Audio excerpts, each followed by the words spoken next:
Buongiorno, benvenuti con un nuovo appuntamento del nostro TV Notizie di oggi 5 dicembre, giovedì. Buone notizie per l'emergenza idrica. Proporrò al prossimo Consiglio dei Ministri di assegnare ulteriore 28 milioni di euro per l'emergenza idrica in Sicilia. Questo quanto affermato dal Ministro per la Protezione Civile Nello Musumeci. Il servizio. Buone notizie per l'emergenza idrica in Sicilia arrivano dal Consiglio dei Ministri di Roma, che dovrebbe tenersi a inizio settimana. Da qui la proposta di delibera per assegnare 28 milioni di euro alla Regione siciliana per far fronte alla grave emergenza idrica che vive ormai da parecchi mesi l'isola. Questo quanto affermato in una nota stampa dal Ministro per la Protezione Civile e le Politiche del Mare, onorevole Nello Musumeci, già governatore della Sicilia, sottolineando che questo ulteriore stanziamento si aggiunge ai 20 milioni deliberati dal governo Meloni nello scorso mese di maggio, quando era stato dichiarato lo stato di emergenza nazionale. Le risorse, continua il ministro Musumeci, sono destinate al completamento delle attività previste dall'articolo 25 del Codice di Protezione Civile, all'avvio degli interventi più urgenti. La quantificazione di questo secondo stanziamento, spiega il ministro Musumeci, è frutto di un'attenta istruttoria condotta dal nostro Dipartimento nazionale, tenuto conto anche delle valutazioni tecniche di rito nei confronti con il Dipartimento della Regione siciliana. E in merito sempre alla siccità, al via il trasferimento dell'acqua dalla diga Gammauta al lago Castello. Iniziato il trasferimento dell'acqua dalla diga Gammauta situata nel Palermitano al lago Castello in provincia di Agrigento, grazie al raggiungimento di un volume idrico sufficiente di 170.000 metri cubi di acqua. Le infrastrutture tecniche sono state attivate consentendo il flusso con una portata iniziale di 100 litri al secondo, che aumenterà gradualmente fino ad arrivare a 350 litri. Si tratta di un intervento cruciale e importante per garantire un adeguato approvvigionamento idrico per uso irriguo e potabile nel comprensorio dell'Agrigentino, disposto da un'ordinanza dello scorso 21 novembre del commissario per l'emergenza idrica Dario Cartabellotta, che oggi ha firmato la lettera esecutiva del provvedimento. Il governo sta mettendo in pratica ogni misura necessaria per affrontare questa crisi, ha affermato il presidente della regione Renato Schifani, che ha presieduto la cabina di regia siciliana per l'emergenza idrica. Stiamo utilizzando le risorse disponibili e collaborando strettamente con gli enti coinvolti per garantire un approvvigionamento idrico adeguato e sostenibile. La nostra priorità è quella di proteggere le comunità locali, l'agricoltura, le attività produttive. Continueremo a lavorare incessantemente per trovare soluzioni efficaci. Contiamo, continua Schifani, sul senso di responsabilità di tutti e sulla collaborazione di ogni singolo ente e di ogni cittadino. Siamo rivolti verso un obiettivo comune ed è il lavoro di squadra che darà i suoi frutti. Con l'emanazione del provvedimento è stato istituito un comitato di supervisione per i volumi d'acqua della diga, che devono essere adeguati affinché possano entrare in funzione le componenti tecniche necessarie al trasferimento. Il gruppo è formato dai rappresentanti dell'autorità di bacino del distretto idrografico siciliano, dei dipartimenti regionali dell'agricoltura e dell'acqua e dei rifiuti, del consorzio di bonifica di Agrigento, dei comuni di Ribera e di Bivona e dell'Enel, che è proprietaria della diga che sospende la produzione di energia idroelettrica per tutta la durata dello stato di emergenza nazionale, ovvero fino al maggio del mese prossimo. Passiamo ora a Favara. Saranno annullati gli avvisi di pagamento dell'IMU relativi all'anno 2021 emessi dallo stesso comune, che riguardano le prime case e le relative pertinenze, in quanto l'imposta non è dovuta. Ce ne parla meglio il collega Giuseppe Moscato. Saranno annullati gli avvisi di pagamento dell'IMU anno 2021 che riguardano le prime case e le relative pertinenze, in quanto l'imposta non è dovuta. L'amministrazione comunale di Favara corre ai ripari e ha dato disposizione agli uffici di predisporre gli atti per rimediare a questo errore che aveva suscitato la protesta di molti cittadini che si sono visti recapitare l'avviso per il pagamento dell'IMU 2021 con l'aggravio delle sanzioni per il ritardato pagamento, ma che in realtà non è dovuta per le prime case e le pertinenze. Preso atto degli errori rilevati e determinati da diversi fattori sui quali sono in corso verifiche per accertare la responsabilità, il sindaco Antonio Palumbo si è attivato per porre rimedio alla situazione, autorizzando intanto l'immediato rientro in servizio del personale dell'ufficio interessato, che era stato posto in ferie forzate d'ufficio in attesa della determinazione della procedura di stabilizzazione, per porre in essere tutti gli interventi necessari a rivedere gli avvisi e annullarli.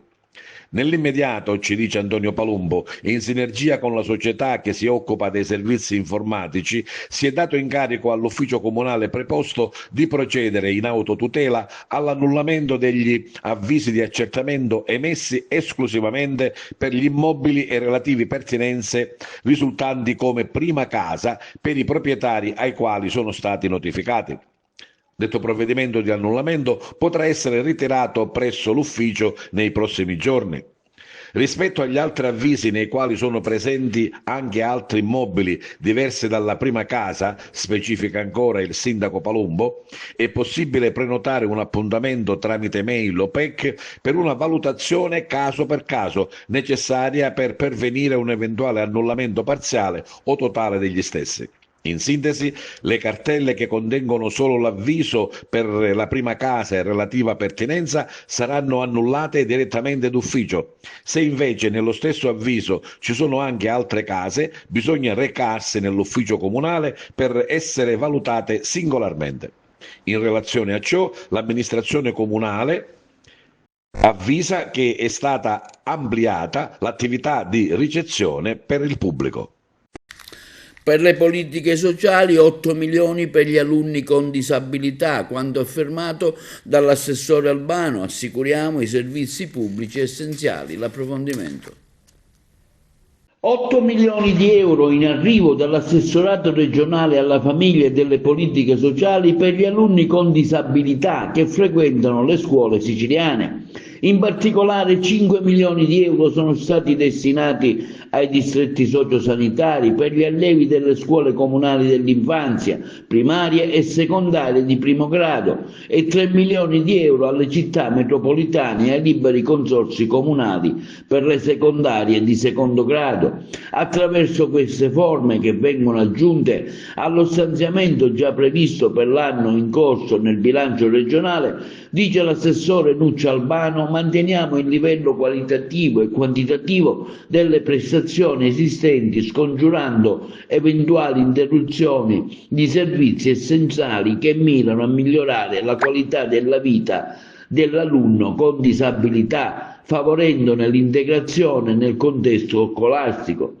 I distretti sociosanitari avevano già ricevuto 5 milioni di euro per gli alunni delle scuole comunali dell'infanzia, primaria e secondaria di primo grado. L'importo viene assegnato sulla base del numero fornito dai singoli distretti dei minori con disabilità gravissime e riconosciuti come ad alta intensità di cura dall'unità di valutazione multidisciplinare o dal medico specialista dell'ASPE di residenza dell'alunno. Le città metropolitane e i liberi consorzi comunali avevano già ricevuto 35 milioni di euro sulla base del numero degli alunni con disabilità delle scuole secondarie di secondo grado assistiti. A volte ci sono predicazioni lunghe 20-30 minuti, ma per favore, i predicatori devono predicare un'idea, un affetto, un invito ad agire. Oltre gli 8 minuti la predica svanisce, non si capisce, e questo lo dico ai predicatori, questo quanto affermato ieri dal Papa Francesco nel corso di un'udienza a Roma, il servizio.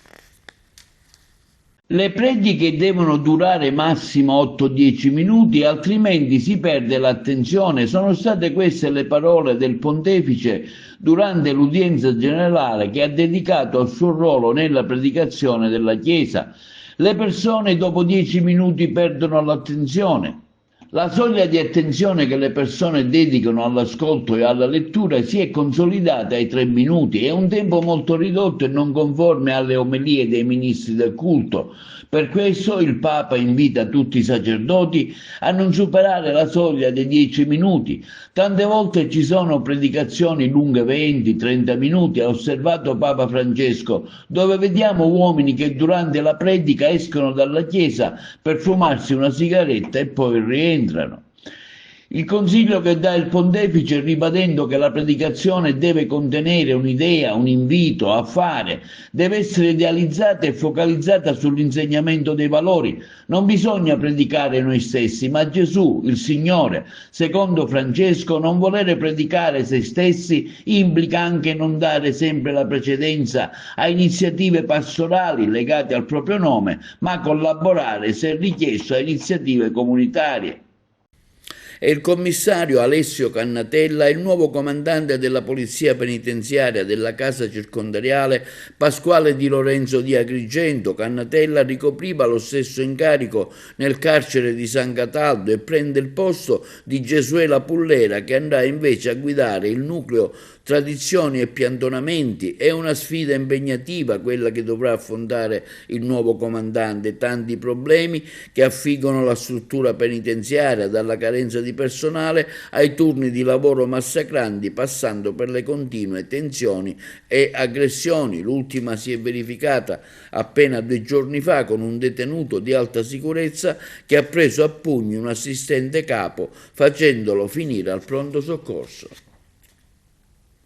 E ladri di benzina in azione a Canicattì, ignoti malviventi hanno asportato ben 400 litri di gasolio dai serbatoi di 12 furgoni e 3 autocombattatori di proprietà di una ditta che si occupa dello smaltimento dei rifiuti. I veicoli erano parcheggiati in un'area nella contrada Giuliana. A fare la scoperta è stato uno dei dipendenti dell'azienda che si è accorto del furto. Una denuncia è stata presentata dai carabinieri della compagnia di Canicattì, che si sono recati sul posto a caccia di ogni elemento utile per le indagini. Ad agire molto probabilmente sono stati più di una persona. La procura di Agrigento ha aperto un fascicolo d'inchiesta. E un'ordinanza è stata emessa dal sindaco di Agrigento Miccichè che consentirà l'apertura dei panifici nella giornata di domenica prossima, 8 dicembre, festa dell'Immacolata. E ad Agrigento, in occasione delle festività natalizie, il Comune lancia il Contest Natale in Vetriva, un'iniziativa proposta dai consiglieri Simone Gramaglia e condivisa dai componenti della 5ª Commissione Consiliare Permanente, presieduta da Mario Fontana, composta dai consiglieri Simone Gramaglia, Teresa Nobile e Antonino Costanza Scinta. Intende coinvolgere gli esercizi commerciali di Via Atenea. Nel caso di adesione dovranno allestire le proprie vetrine a tema natalizio. Saranno 3 i vincitori decretati a conclusione delle festività per avere addobbato le vetrine più belle. Il sindaco di Agrigento Miccichè e l'intera giunta esprimono apprezzamento in merito all'iniziativa e invitano quante più attività commerciali possibili a partecipare. E si terrà sabato prossimo dalle 9 alle 13 la raccolta alimentare Aiutaci ad aiutare. L'iniziativa è organizzata in collaborazione con Gioventù Nazionale di Agrigento, la Federazione Italiana Missionaria Amore e Carità, nei seguenti punti vendita: l'Eurospin, il Centesimo e Paghi Poco. Continuano le iniziative relative ai laboratori del 61° Convegno Internazionale di Studi Pirandelliani, che è in corso di svolgimento a Palermo. Sentiamo le interviste ai protagonisti. Ti chiedo l'importanza del laboratorio teatrale con i giovani, gli studenti che partecipano al convegno pirandelliano. Bene, vorrei rubare un verbo che questa mattina Carmela Pace, la direttrice, ha usato introducendo l'inizio del convegno, per un verbo che mi ha colpito, che è esplorare. Quindi lei ha detto stamattina siamo qui per esplorare il mondo di Pirandello e questo verbo mi colpisce perché è quello che un po' faremo anche noi, tenteremo di fare con i ragazzi, cioè esplorare il mondo teatrale di Pirandello attraverso una serie di esercizi preparatori a quella che è un po' l'attività, l'arte dell'attore, quindi senza la presunzione di fare granché, perché il tempo che abbiamo a disposizione è veramente poco, sono 8 ore divise in 2 incontri, però credo che sarà un tempo significativo perché darà la possibilità a questi ragazzi e anche a noi ovviamente, perché si interagisce e si costruisce insieme il lavoro, di sperimentare appunto e di esplorare attraverso la tecnica dell'attore alcuni aspetti del teatro di Pirandello e per far questo abbiamo inteso rubare, attingere ad un testo molto famoso di Pirandello che questa sera si recita a Soggetto, nella scena in cui gli attori cacciano il direttore, il dottor Inkfus, e da soli tentano, anzi riescono, costruiscono la scena, costruiscono il lavoro. Per scena non si intende quella che comunemente potrebbe essere l'accezione comune, cioè la scena intesa come arredo teatrale, ma la scena addirittura senza nessun arredo, senza luci, così semplicemente con la presenza fisica degli attori che attraverso il lavoro del corpo soprattutto e della parola costruiranno questa scena madre del testo di Pirandello che è appunto lo scontro tra Mommina e Enrico Verri. Qui useremo soltanto un frammento, quello iniziale di questo scontro, e lo faremo attraverso tutta una serie di step, di esercizi coi quali man mano guideremo i ragazzi in questa esplorazione appunto. Che performance porterete sul palco del Teatro Politeama di Palermo? Porteremo la performance che è il punto di arrivo, o meglio di partenza, dovremmo dire in termini teatrali, di un percorso esplorativo che faremo con i ragazzi. È un momento importante perché è per loro soprattutto una verifica. Il teatro è un meraviglioso strumento pedagogico, questo lo sappiamo, ed è anche uno strumento che aiuta a superare i propri limiti, a creare relazione, a creare una disponibilità all'ascolto, e quindi pensiamo che in quell'occasione sia importante anche per loro misurarsi, tra l'altro in uno spazio bellissimo come quello del Teatro Pirandello, di fronte ai loro amici, ai loro compagni, agli insegnanti, insomma, ma soprattutto di fronte a loro stessi, e ci auguriamo insomma che sia per loro veramente un momento bello, gioioso. Per noi è anche quest'anno davvero un piacere poter essere qui ospiti, quindi ringraziamo il convegno pirandelliano per averci invitato anche quest'anno, soprattutto visto il tema che ha proprio a che fare con la figura di Pirandello Capocomico, con la fondazione del Teatro di Roma. Noi crediamo profondamente che il teatro sia un'esperienza davvero di vita e quindi siamo molto grati anche a questi ragazzi per quello che ci daranno, perché non è mai un rapporto univoco, ma è sempre biunivoco quello di un laboratorio e di una formazione, e ci auguriamo insomma anche di appassionarli, di far sì che magari in qualcuno di loro scocchi la freccia della passione per il teatro, per l'arte, per la cultura, perché è quello che oggi crediamo sia veramente importante nella contemporaneità. Le chiedo l'importanza del laboratorio di scrittura per il convegno di studi pirandelliani. L'importanza non è sicuramente quello di formare scrittori, a meno che magari qualcuno non ci riesca, ma di far leggere, riscrivendo il testo, in una maniera diversa, Pirandello. Cioè, perché nella lettura scolastica si cerca di ricostruire l'unità del testo. Ecco, qui invece diversamente il testo viene spezzato, perché l'alunno trattiene quello che valorizza, quello che gli è più congeniale ai fini della scrittura. Quindi in pratica si tratta di un diverso modo di leggere, che noi proponiamo, perché questa prova che noi facciamo fare in maniera estemporanea vuole essere un esempio in fondo di un'attività che si potrebbe fare nelle scuole. Questo più o meno. I tagli al fondo di finanziamento ordinario previsti dalla legge di bilancio allarmano docenti e studenti universitari. Ieri l'assemblea al Dipartimento di Lettere e Filosofia dell'Università di Palermo.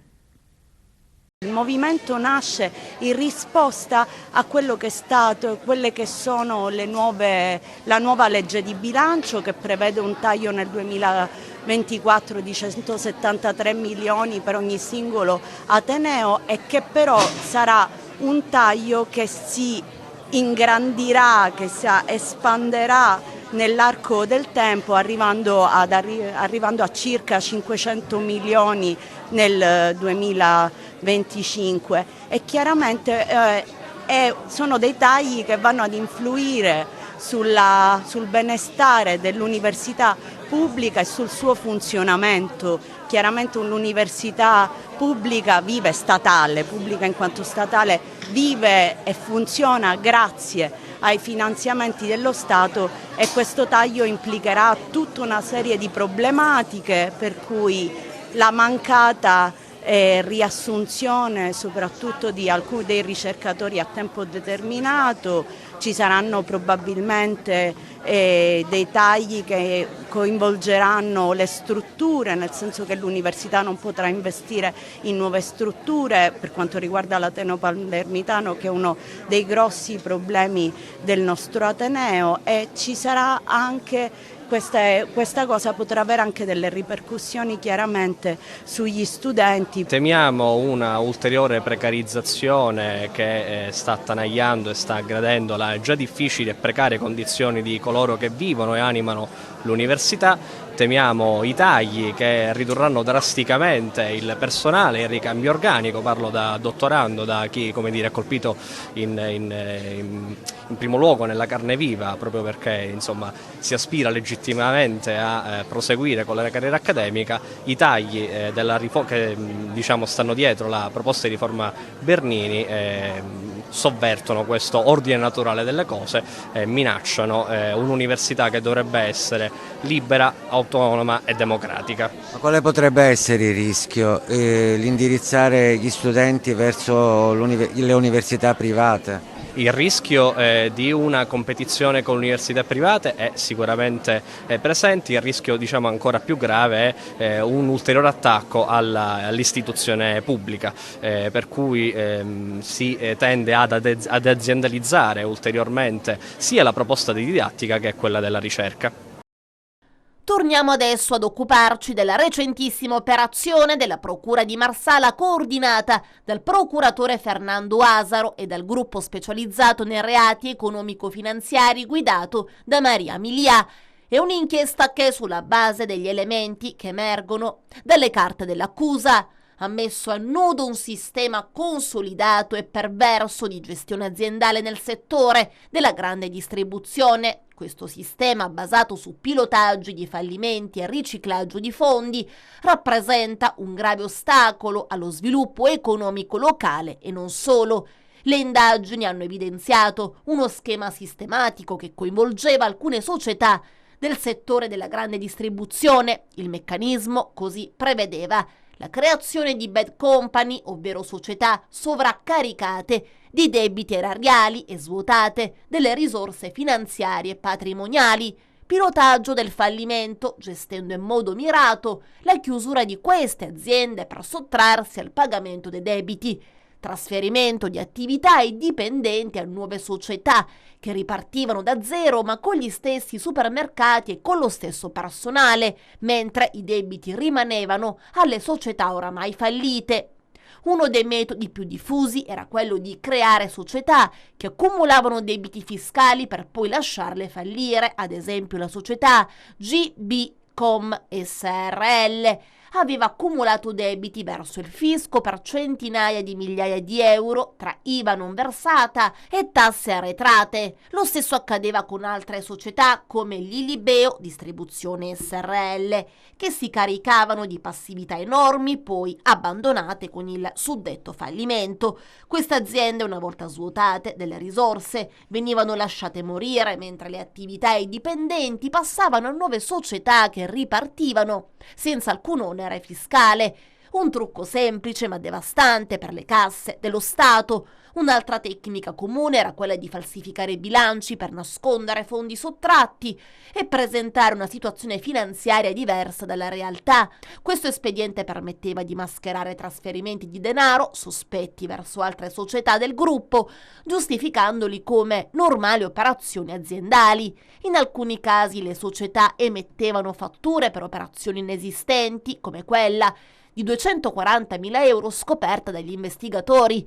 Il denaro, formalmente tracciabile, veniva in realtà occultato e reinvestito nei nuovi supermercati del gruppo, rendendo quasi impossibile seguirne la destinazione. Gli investigatori hanno scoperto che alcune aziende avevano accumulato debiti verso l'INPS per oltre $500.000 di euro. Questi debiti, anziché essere saldati, venivano lasciati sulle spalle delle bad company, ormai prossima al fallimento. La procura di Marsala ha inoltre sottolineato come questo schema non fosse un caso isolato, ma un metodo consolidato e ripetuto nel tempo. Abbiamo contestato singole banche rotte alle società coinvolte, morte poi vive, morte poi vive.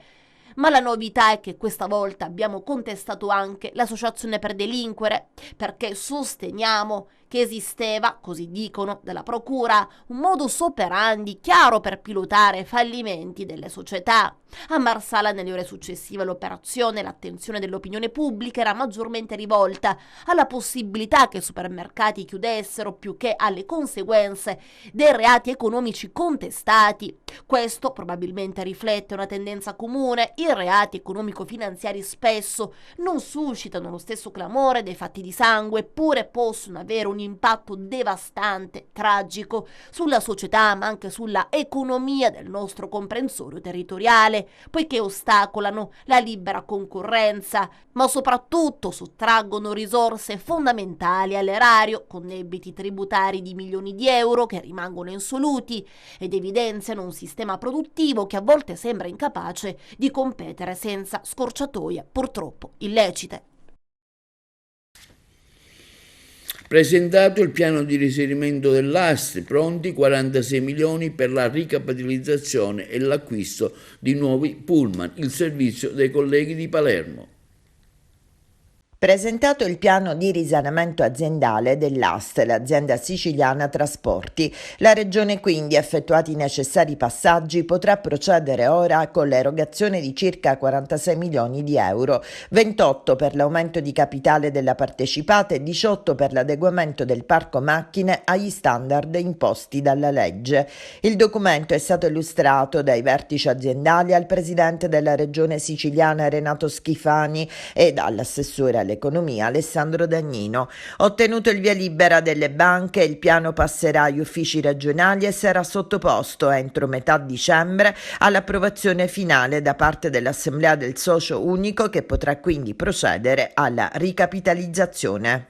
Le nostre preoccupazioni che abbiamo segnalato innanzitutto sono quelle proprio nel garantire la continuità per tutti i lavoratori, a prescindere sia in somministrazione che quelli effettivi, perché oggi l'AST conta di 500 persone che lavorano in pianta stabile e 150 in somministrazione.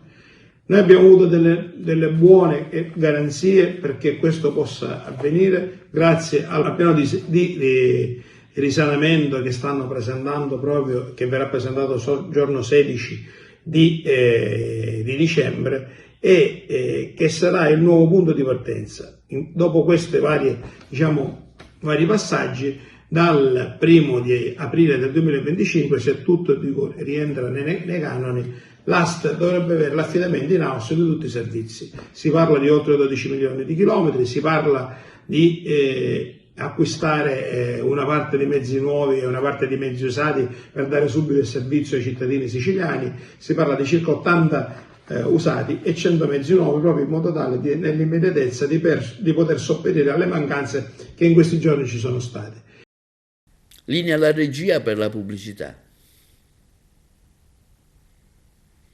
Esordio in casa, in panchina, più che altro favorevole, quello del neo allenatore dell'Akragas Favarin, che ieri ha sconfitto un arrembante Paternò all'Esseneto per 2-0, la prima segnata nel primo tempo da Silva, il secondo arriva da Tuccio che realizza un calcio di rigore nella ripresa. Intanto si attendono i nuovi soci, come confermato dal presidente Callaro nel corso del post partita di ieri. Vediamo ora un ampio servizio con le interviste ai vari protagonisti curata da Carmelo Lentini.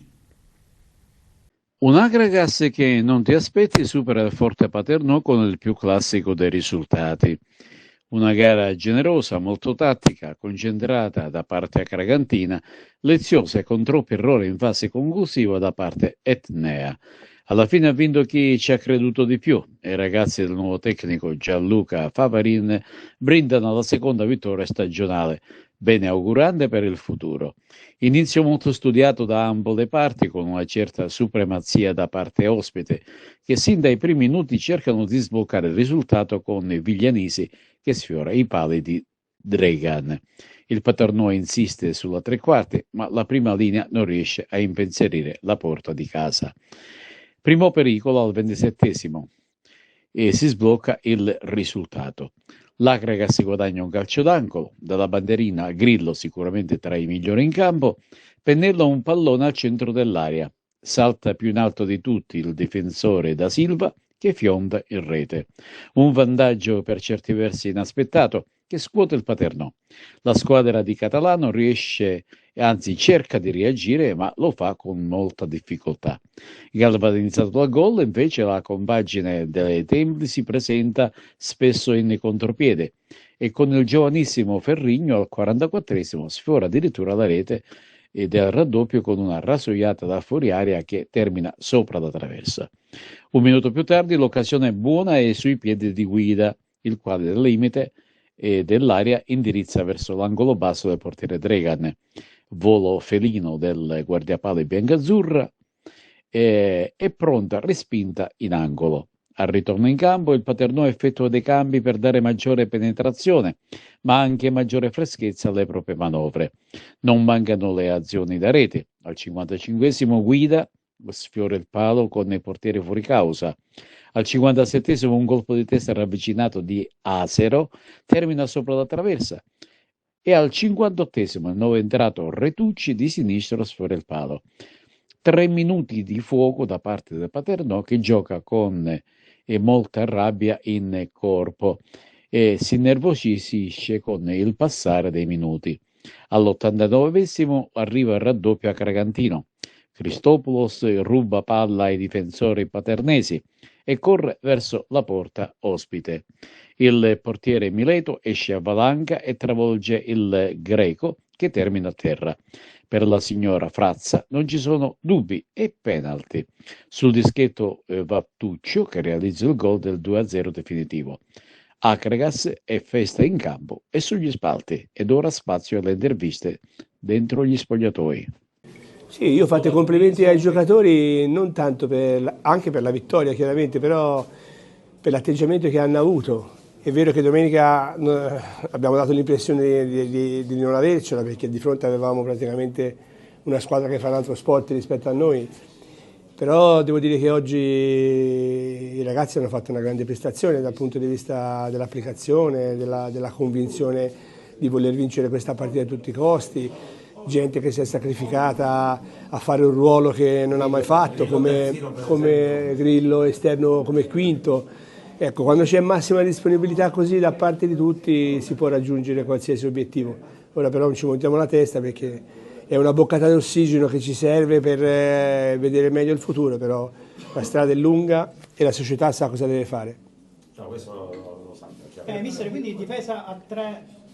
due larghi sì. Sul 3-5-2, quindi mi pare che si può ormai considerare il modulo che lei utilizzerà almeno sempre come base di partenza. Sì, mi piacerebbe 3-4-2-1, vediamo, ecco, intanto sicuramente dalla base della difesa a 3 e poi indipendentemente dai centrocampisti e dagli esterni che abbiamo a disposizione vediamo gli altri. Oltretutto, mister, mi perdoni, abbiamo visto anche diversi spostamenti sul campo dei giocatori, abbiamo visto ad un tratto per esempio Tuccio centrale in attacco, Leve sulla sinistra, abbiamo visto Palazzolo in avanti, insomma spesso lei ha cambiato un pochino le pedine. Ho lasciato un pochino più libero Palazzolo perché è un giocatore che è forte negli inserimenti, forte fisicamente, è un giocatore importante per questa categoria.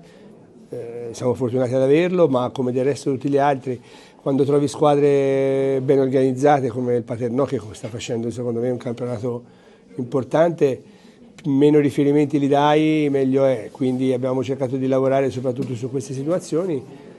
Ripeto, faccio i complimenti ai ragazzi perché sinceramente hanno fatto una grande prestazione.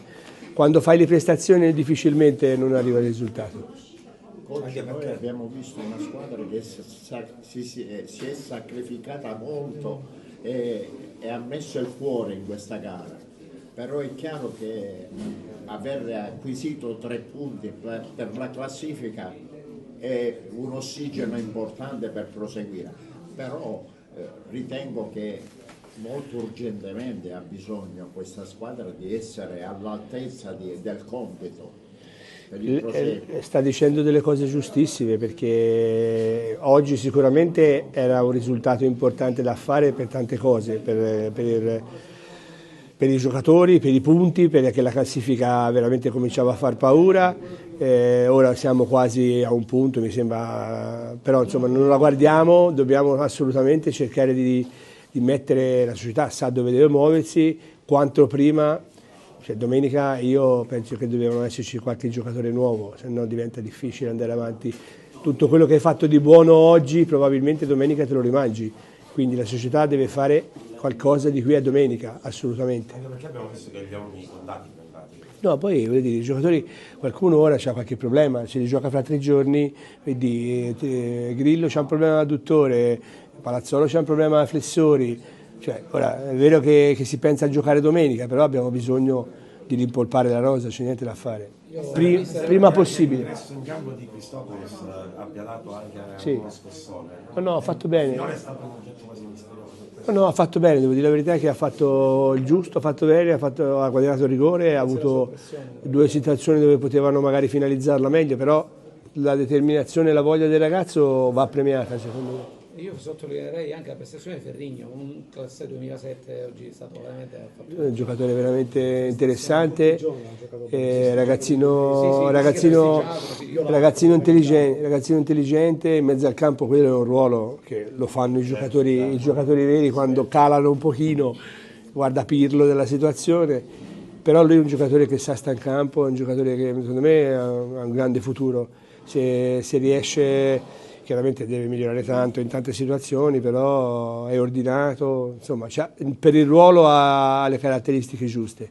Sono contento per Prestigiacomo perché sia domenica scorsa, nelle difficoltà che c'erano, e oggi ha fatto una grande partita. Però fare delle classifiche è brutto perché tutti quanti hanno fatto veramente bene. Per l'età proprio giovanissimi, quindi...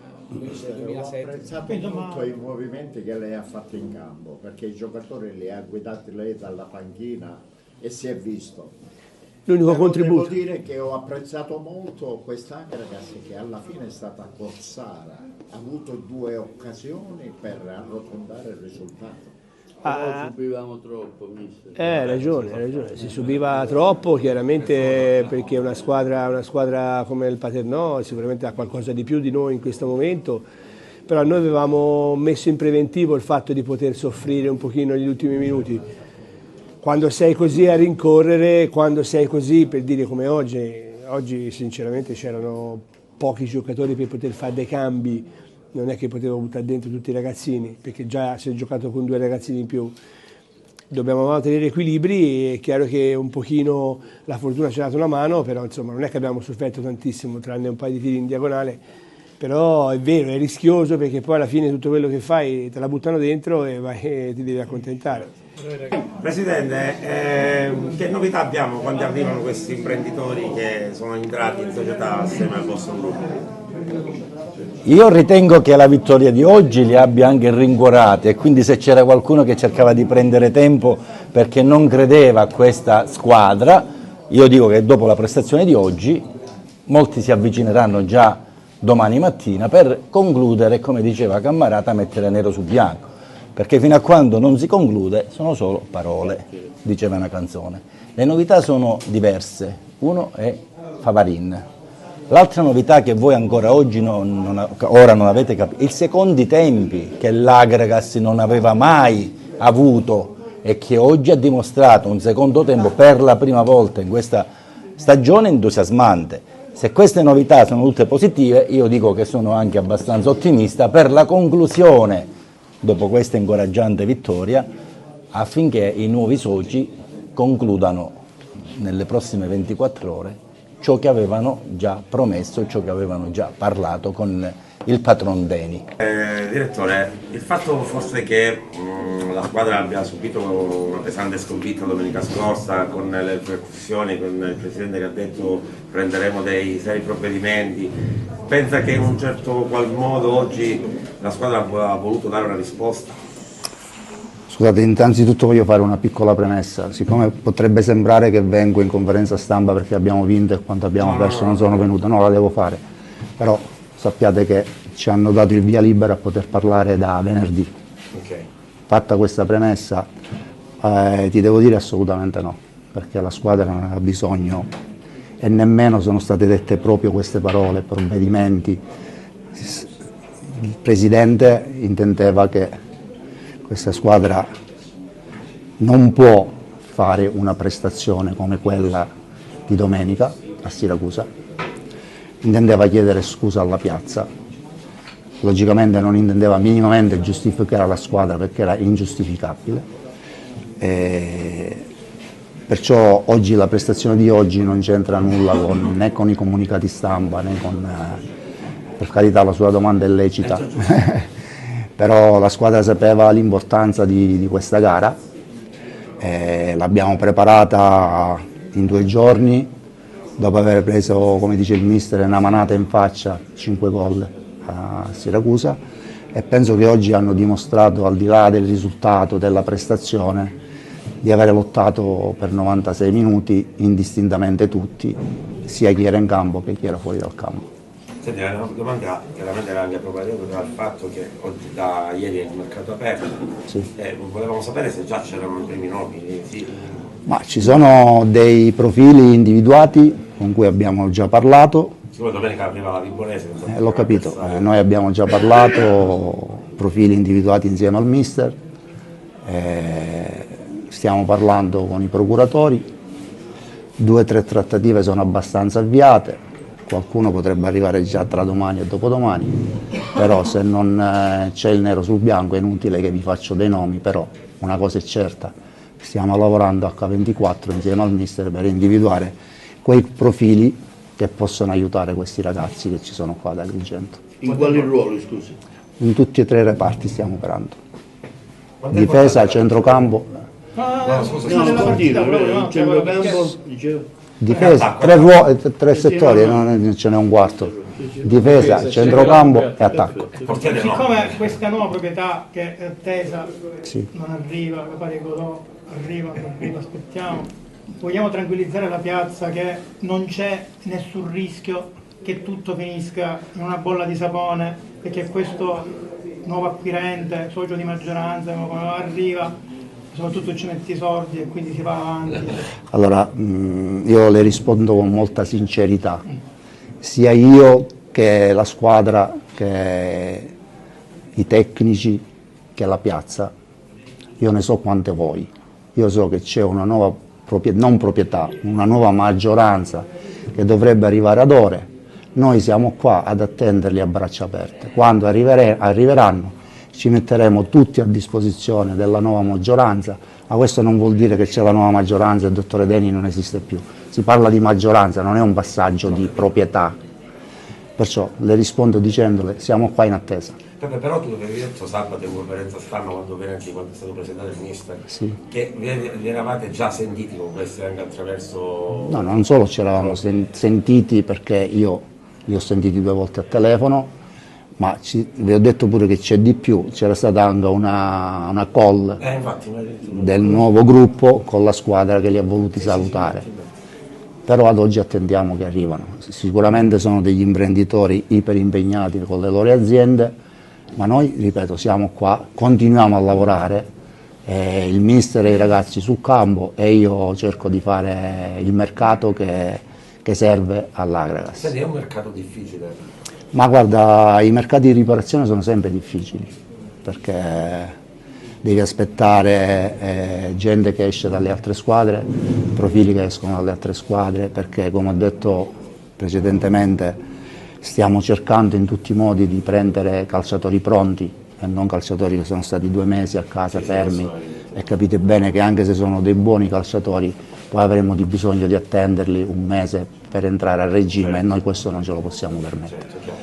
Però stiamo lavorando veramente H24 per cercare di chiudere le prime trattative. Okay.